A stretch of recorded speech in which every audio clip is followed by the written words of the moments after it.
Par des mains invisibles, l'amitié de Catherine Andrieux. J'ai toujours su que le monde ne tenait pas par des lois, mais par des mains invisibles.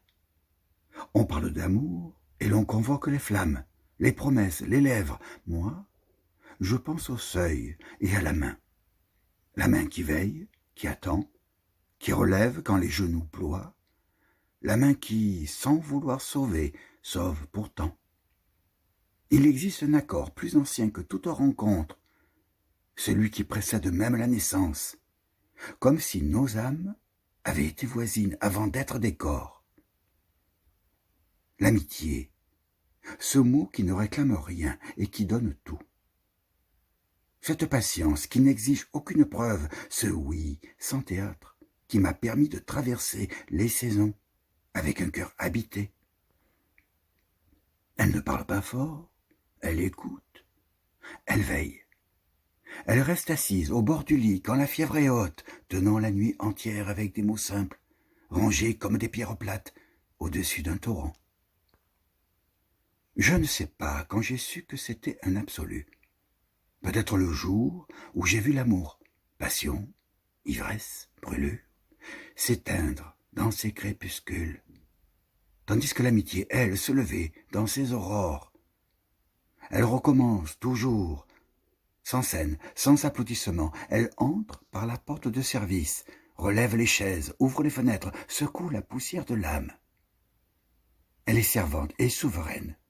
Elle dresse la table à une heure indécente, range les larmes dans un verre d'eau, plie la peur dans un tiroir propre. On la confond avec la lumière du matin. On oublie, on la traverse, on vit dedans. Mais lorsqu'elle s'efface, le monde perd son air respirable. Tu sais, je te parle à toi, venu un jour sans raison suffisante. On ne se choisit pas, on se reconnaît. Deux voix dans une même poitrine, battement contre battement. Le nous n'est pas une addition, mais un espace. On y respire mieux, on y devient plus fidèle à soi, en étant fidèle à l'autre. Dans cet accord, la singularité ne se dissout pas, elle se précise. À force d'être ensemble, nous avons inventé une manière d'être. Elle n'a pas besoin de sacrifices spectaculaires, elle se donne par petites coupes invisibles, elle retire le couperet de l'orgueil, remplace le verdict par le pain du jour, lave les mots lourds, plie le manteau de la colère et dit seulement « viens ». Elle se dépouille sans calcul, sachant que donner ne diminue pas. C'est une fraternité choisie, et c'est là sa royauté, la liberté reconduite, offerte à nouveau chaque matin. Avec toi, j'ai compris que l'éternité n'est pas devant, mais dans la répétition des gestes, dans l'ordinaire élevé à la dignité d'un rite. L'éternité, c'est un café pris trop tôt, un message bref, une présence qui tient lieu de boussole quand tout tangue. On m'a dit, l'amour est plus fort. Je n'ai pas contesté. Qu'ils se brûlent aux flammes qu'ils ont allumées, qu'ils promettent sur l'autel de leur propre fièvre. Je connais une musique plus basse, plus tenace, qui ne s'interrompt jamais. L'amitié ne cherche pas à vaincre, elle désarme, elle accueille sans posséder, soutient sans serrer. Elle n'exige ni rançon, ni serment, elle ne dresse pas de trône pour elle-même.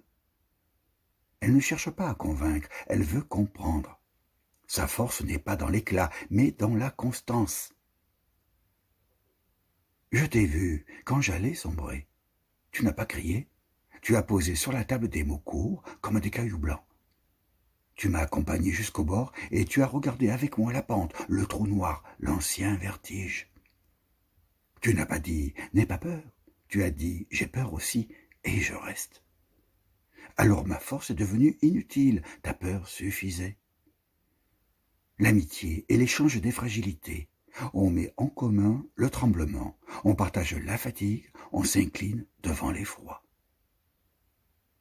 C'est peut-être cela l'absolu, l'accord profond sur l'imperfection, la réciprocité de l'inachevé.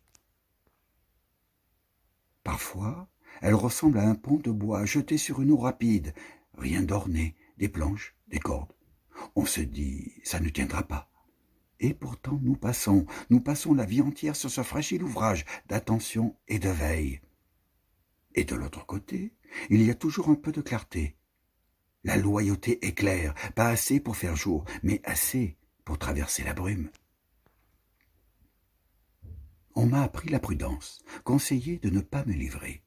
J'ai désobéi. Il n'y a pas d'amitié sans exposition.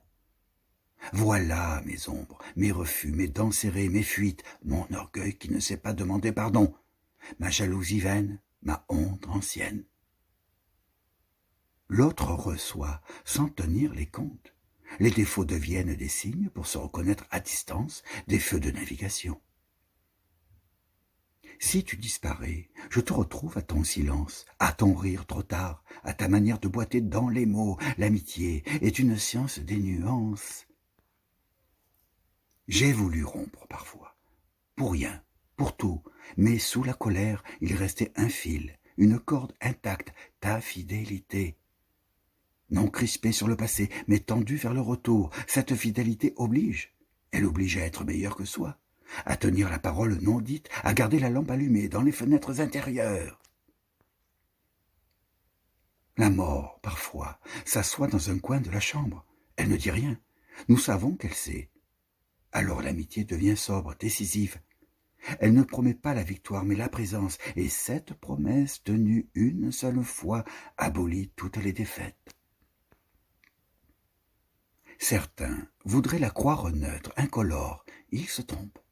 L'amitié est une intensité claire, elle brûle sans fumée, elle dure, elle nourrit. Elle est plus forte que l'amour, parce qu'elle ne se mesure pas au tumulte, mais à la tenue. Elle connaît l'effort, la constance, la lenteur. Elle aime le temps, parce que le temps la vérifie. Je me souviens du commencement. Marcher côte à côte, presque. Rien à dire, tout à respirer. Commencer, c'est se taire, puis remplir ce silence d'une géographie partagée. Forêt traversée, pierre occupante, refuge nommé, carte cornée, tache de pluie. Et chaque fois que l'une s'égarait, l'autre lui tendait l'ancienne carte. Pourquoi absolu? Parce que tout le reste se négocie, pas l'amitié. Elle est oui ou elle n'est pas. Douce verticalité, axe, colonne d'air, elle se juge à l'épreuve, et l'épreuve, nous la connaissons. Lettre sans réponse, corps épuisé, colère muette, solitude insistante. Chaque fois, un signe minuscule, mais suffisant. Je suis là. L'absolu tient dans un mot, tenir. Tenir l'instant qui se brise, la porte qui claque, la lampe, la main. Apprendre à ne pas lâcher le regard, à ne pas tuer avec la vérité, à ne pas mentir avec l'amour-propre, à sauver ce qui peut l'être et à laisser partir ce qui doit partir. J'écris pour toi, pour qu'un jour où tu douteras, tu te souviennes. Nous avons traversé la même forêt, la même eau, la même pierre. Nous avons laissé sur le bord ce qui ne nous ressemblait pas et gardé ce qui tenait au cœur comme une muselière de lumière. Et si le monde s'écroule, il restera un banc, deux ombres, une conversation reprise, un rire à contre-jour, ta voix qui dit « Je t'écoute ». Longtemps, j'ai cherché d'autres noms, complicité, alliance, compagnonnage, puis j'ai cessé. L'amitié, mon pays, mon asile, mon absolu d'amour, elle est l'infini logé dans un visage, elle est ce qui me tient droite, même lorsque je tombe. Alors oui, l'amitié a toujours été pour moi un absolu d'amour. Non pas au-dessus de tout, mais au-dedans de tout. Elle irrigue, elle traverse, elle sauve sans bruit. Choisis une main et tiens-la. Reste quand les autres s'en vont, pardonne plutôt que nécessaire. Parle moins, écoute davantage. Préfère la durée à l'éclat, préfère la bonté qui reconstruit à la vérité qui brise. Et n'aie pas peur d'aimer sans réclamer le nom d'amour. Il viendra seul, humble, et royale, sous le couvert des jours.